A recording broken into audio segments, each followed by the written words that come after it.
여러분, 우리가 이 땅을 살아도 별의별 일 다 당합니다. 어렵고 힘든 일, 때로는 정말 죽고 싶을 때도 있습니다.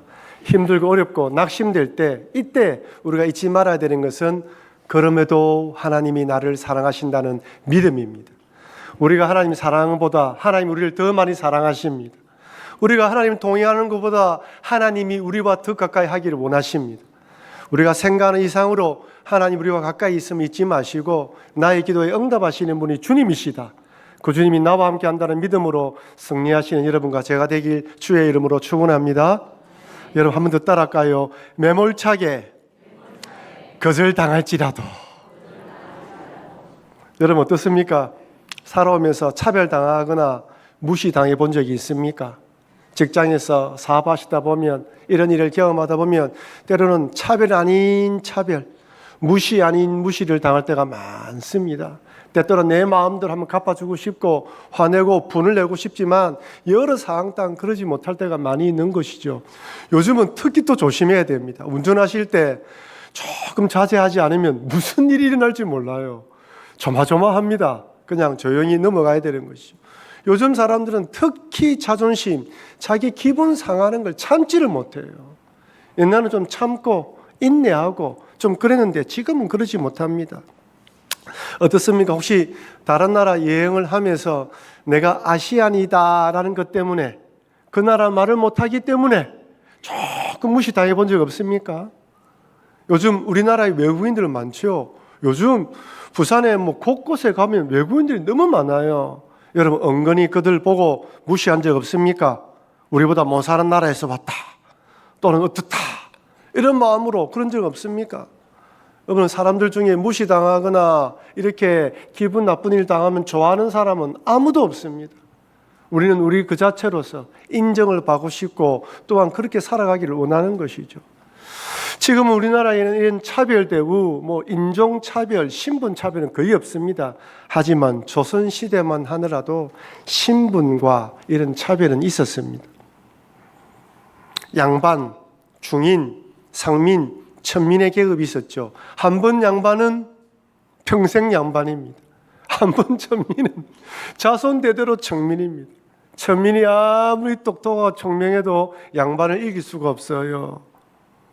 이것은 서양에 동일합니다. 왕족과 귀족을 평민이 넘어설 수 없습니다. 왕족은 왕족이고 평민은 평민입니다. 인종차별은 어떻습니까? 흑인들은 지금 또 인종차별 받는다고 이야기를 합니다. 옛날에는 흑인들이 백인들과 함께 앉지도 못했고 같은 물을 먹지도 못했습니다. 흑인한 이유로 얼마나 많은 차별을 받았는지 몰라요. 여러분, 여성들은 어떻습니까? 여성들이 지금처럼 남자와 함께 동등한 권리를 누리는 것이 몇 년 되지 않습니다. 1879년 처음 뉴질랜드에서 여성들에게 투표권을 주었어요. 1879년입니다. 우리나라는 그 당시 어땠습니까? 여자들은 정말 남자들보다 못한 대우를 받았습니다. 1912년 미국 남장로교에서 간호 선교사로 오신 서서평 선교사님께서 1921년도에 선교부에 보낸 편지에 이렇게 기록되어 있습니다. 이번 여행에서 500명 넘는 조선 여성을 만났지만 이름을 가진 사람은 10명도 되지 않는다. 몇 명요?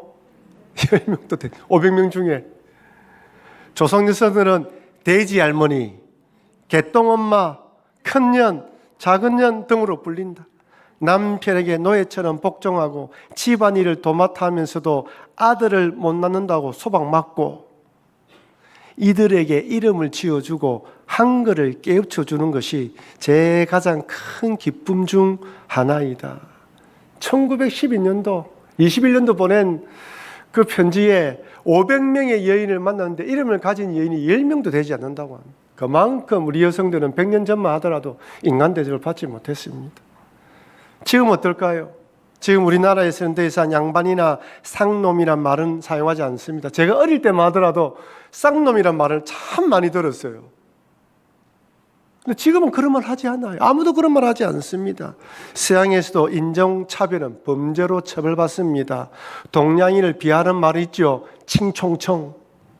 칭총총 이런 말을 해요. 그 다음에 눈을 딱 찢는 것, 이런 행동은 바로 인종차별로 처벌받습니다. 우리가 보기에 이 세상은 더 이상 인종차별, 신분차별이 없는 것 같습니다. 하지만 이젠 돈, 물질, 가진 것, 신분, 그리고 또 능력, 재능, 이런 것으로 은근히 구분짓고 은근히 차별합니다. 학생들은 여전히 내신 성적으로 학력 등급을 매깁니다. 너는 몇 등급이야? 고기도 아니고 몇 등급을 자꾸 취급받아요. 대학 시험 앞다고 오면 나는 몇 등급인데 어디로 가야 된다.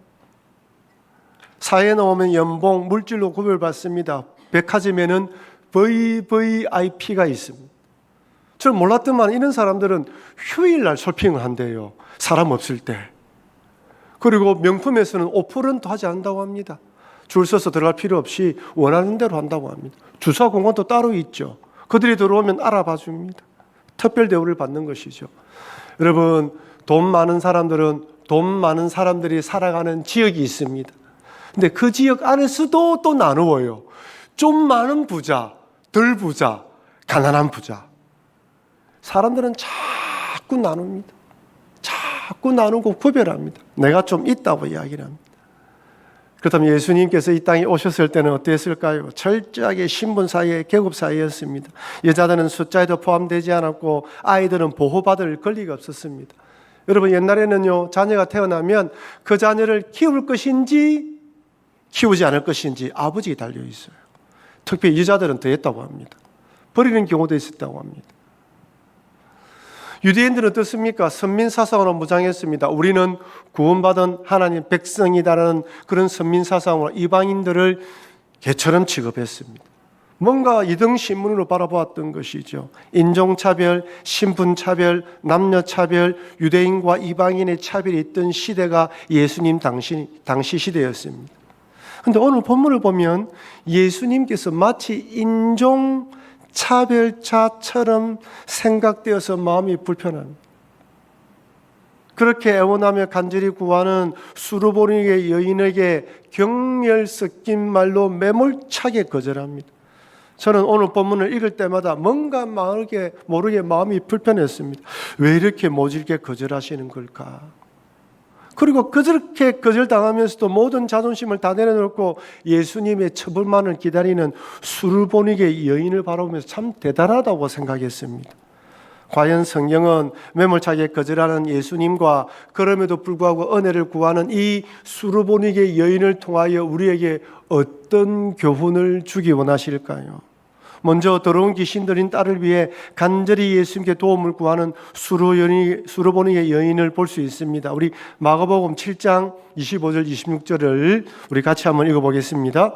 이에 더러운 귀신 들린 어린 딸을 둔 한 여자가 예수의 소문을 듣고 곧 와서 그 발 아래에 엎드리니 그 여자는 헬라인이요 수르보니의 족속이야.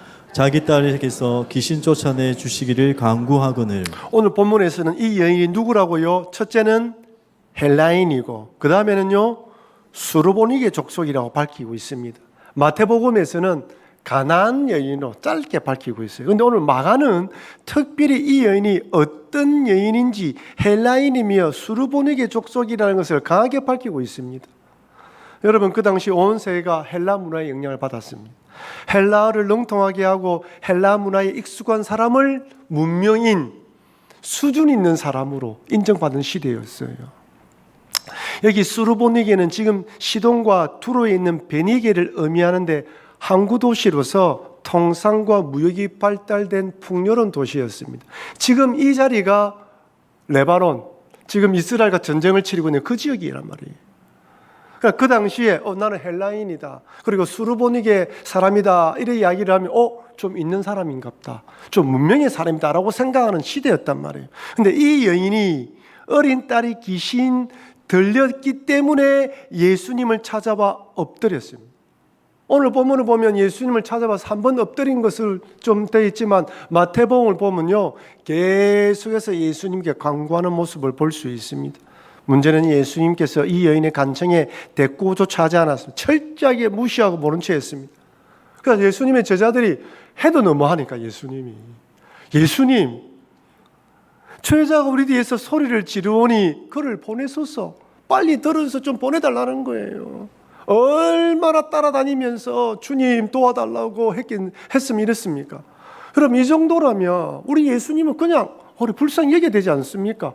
저 멀리서 문둥병자들이 도와주십시오라고 했을 때도 주님이 그 멀리서 보고 이야기해 주는데 따라와서 간청을 하는데 무시하는 거예요.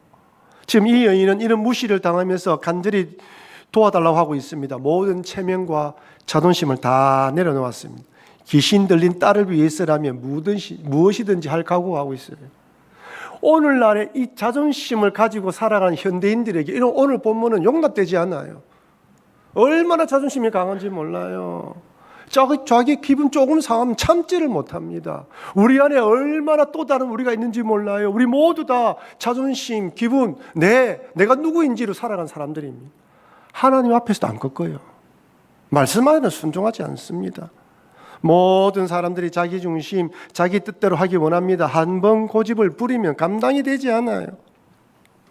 하지만 이런 교만과 자존심을 내려놓을 때가 있는데 그때가 언제냐면 바로 고난과 역경이 찾아올 때, 질병이 찾아올 때, 의사가 고개를 쫄래쫄래 흔들면 그때 심장이 철렁 내려앉으면서 나는 아무것도 아니구나.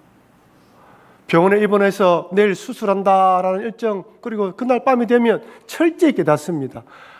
나는 주의 은혜로 살아가는 자이구나. 우리의 자존심과 체면은 그때 내려놓는 것입니다.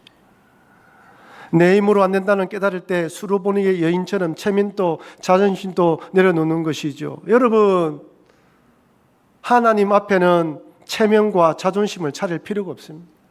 내가 누구인지, 내가 어떤 사람인지 계급장을 드러낼 필요가 없어요. 하나님 앞에서는 모든 걸 내려놓고 겸손하게 엎드려야 됩니다.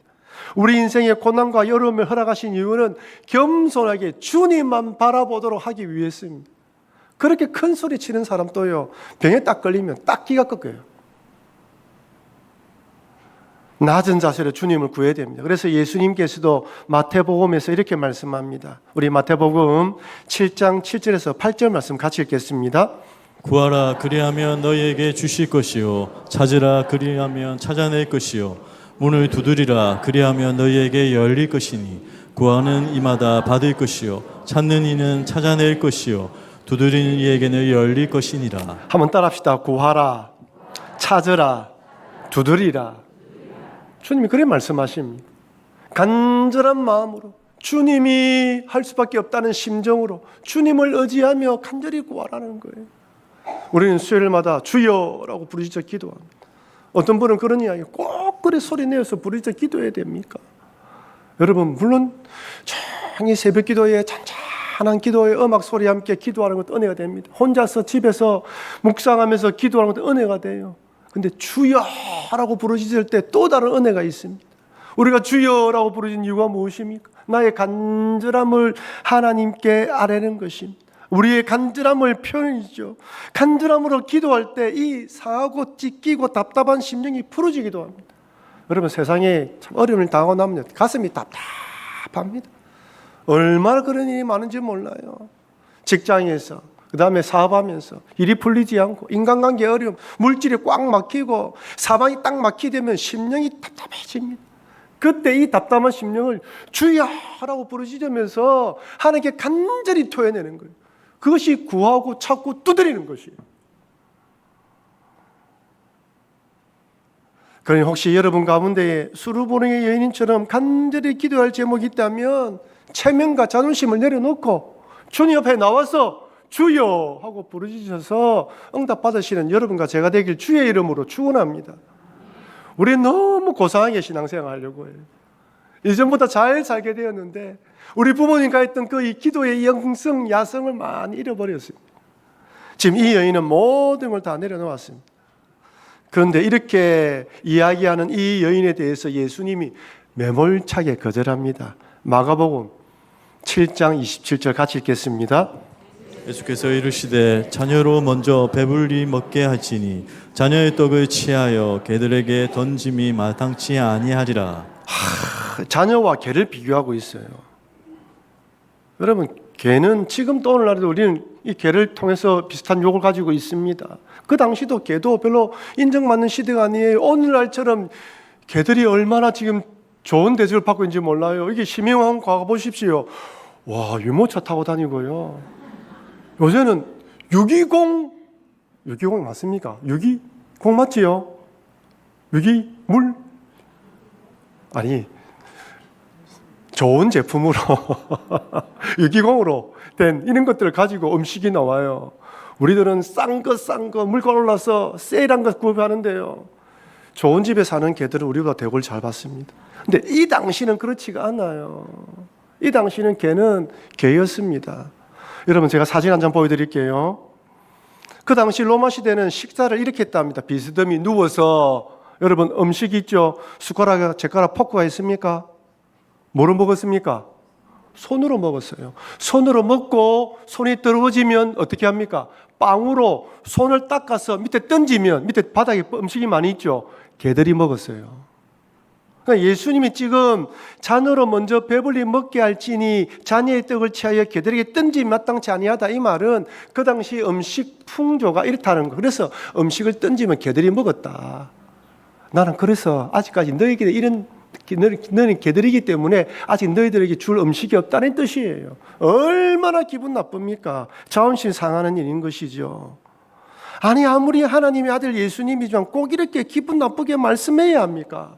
같은 말이라도 얼마든지 다른 표현이 많아요. 나는 유대인을 위해서 왔기 때문에 미안하지만 이방인은 아직 순서가 안 됐어. 좀 조용하게, 좀 순화적인 언어로.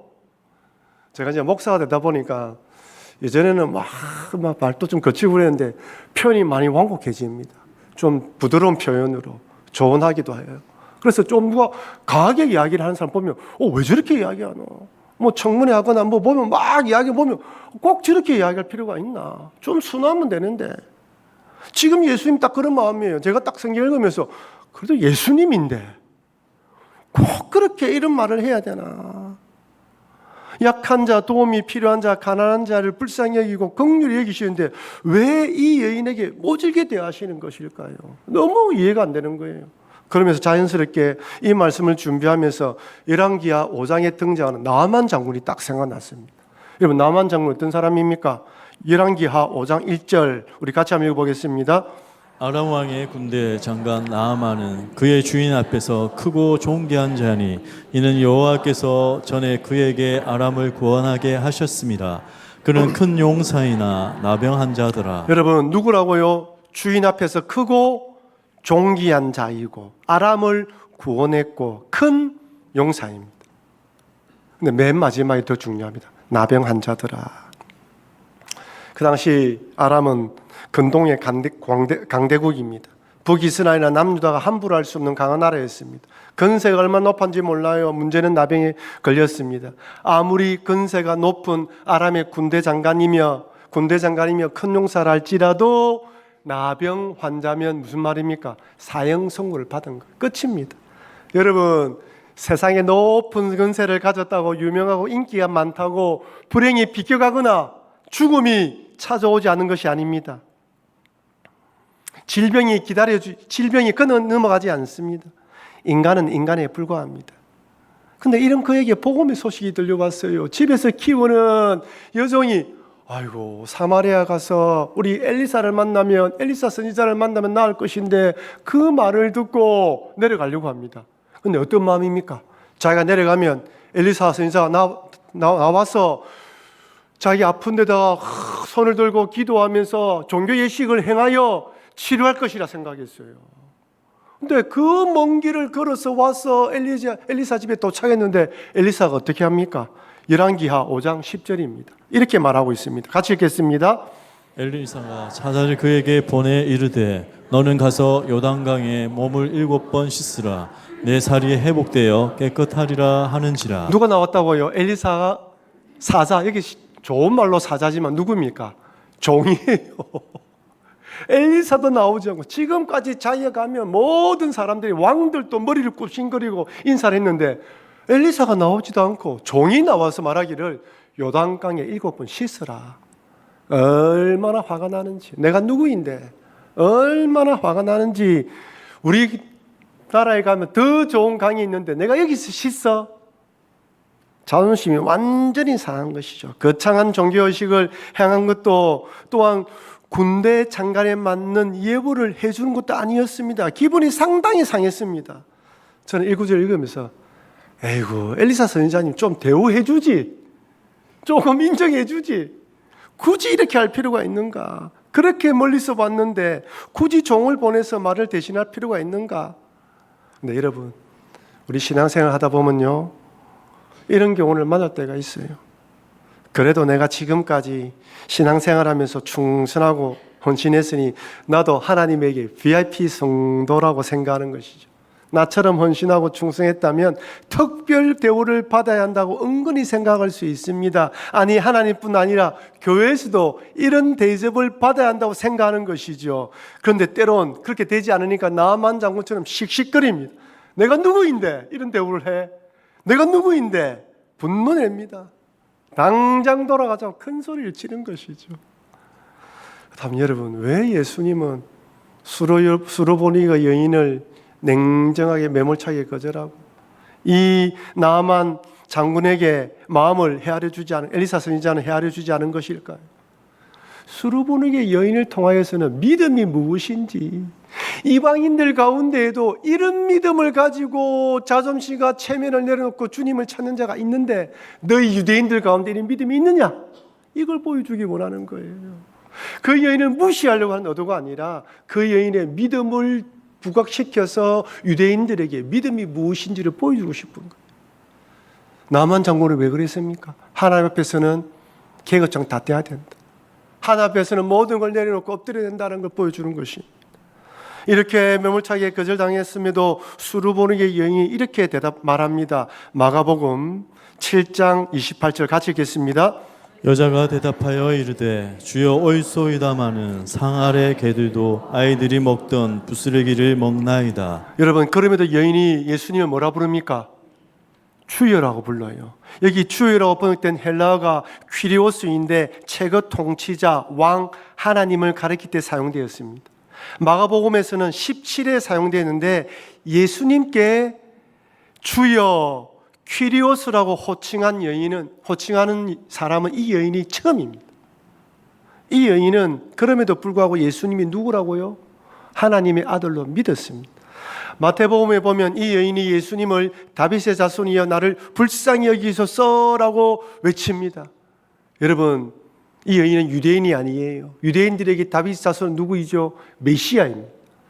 하나님의 아들을 말하는 거예요. 지금 이 여인은 유대인이 아니면서도 그렇게 매몰차게 거절당하면서도 여전히 주여라고 부르면서 다윗의 자손이라 부르면서 믿음을 잃지 않고 주님만 바라보고 있습니다. 아무리 예수님께서 유대인들을 위해 오셨다고 할지라도 말씀만 하시면 얼마든지 자신의 딸이 구원받을 수 있다는 믿음으로 엎드린 것이죠. 여러분, 하나님은 이 여인의 모습을 통해서 우리들이 하나님께 어떤 자세로 나와야 하는지 보여주십니다. 종교개혁을 일으킨 루터가 하나님께 어떻게 기도해야 되는지 이렇게 말씀하고 있습니다. 하나님 앞에서 동냥하는 거지 같은 심정으로 기도하십시오. 하나님의 성령에 도우시지 않으면 결코 말씀의 빛이 비춰지지 않는다는 간절한 심정으로 구하십시오. 저는 거지입니다. 주님 앞에서 제 모든 보화를 버렸습니다. 저는 처음에 이 거지라는 이 단어가 마음에 딱 걸렸습니다. 우리가 굳이 그렇게까지 기도해야 되는가? 근데 이 루터가 말했던 이 거지라는 것이 간절히 구한다는 의미로 바라본다면 틀린 말이 아니다라고 생각했습니다. 루터가 죽은 후에 그의 책상에서 한 장의 메모가 나왔는데 이런 구절이 있었습니다. 우리는 하나님 앞에서 구걸하는 거지들입니다. 이것이 참이다. 그가 마지막 삶을 얼마 남지 않았을 때 정말 자기는 하나님의 은혜만을 구하는 사람이라는 것을 깨달았습니다. 루터의 일화 중에 이런 일화가 있습니다. 집에서 키우는 개에게 음식을 주려고 손에 음식을 딱 들고 있는데 그 개가 자기 앞에 딱 앉아가지고 눈으로 이 음식을 보고 자기 눈을 보면서 침을 흘리면서 빨리 주십시오. 그 눈을 보고 쳐다보고 있더라는 것입니다. 그 장면을 본 루터가 이 개가 이렇게 간절히 음식을 바라보며 주인을 보는 것처럼 나도 그렇게 간절히 주님을 구하는가? 우리는 하나님의 은혜를 구하는 자들입니다. 하나님의 은혜가 아니면 하루도 살아갈 수 없는 자들입니다. 그런데 어느 순간인가 하나님께서 나의 기도에 응답해 주시지 않으면 안 되는 것처럼 착각에 빠지거나 교만에 빠집니다. 하나님 무조건 내 기도에 응답해 줘야 한다고 생각해요. 아니, 하나님을 수단과 도구하여 나의 욕망을 채우려 합니다.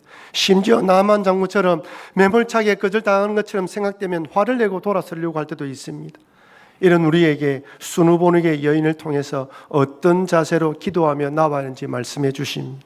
수르보누게 여인이 예수님에게 매몰차게 거절당했음에도 걔들도 제 주인의 상에서 떨어지는 부스리를 먹는다고 고백하자 예수님께서 마태복음에서 이렇게 말씀합니다. 마태복음 15장 28절 우리 같이 한번 읽어보겠습니다. 이에 예수께서 대답하여 이르시되 여자여 내 믿음이 크도다 내 소원대로 되리라 하시니 그때로부터 그의 딸이 나으리라. 한번 따라합시다. 내 믿음이 크도다. 주님은 믿음을 보여주고 싶었던 거예요. 믿음이 무엇인지를 가르치고 싶었던 것입니다. 그럼에도 불구하고 예수님의 은혜를 구하는 여인에게 믿음이 크다고 칭찬합니다. 정말 우리가 보기에도 수누보누게 여인의 믿음은 큰 것처럼 보입니다. 사랑하는 성도 여러분, 귀신 들린 딸을 구원하기 위해 이 수르보누게 여인은 자존심, 체면 모든 걸 다 내려놓고 주님만 바라봅니다.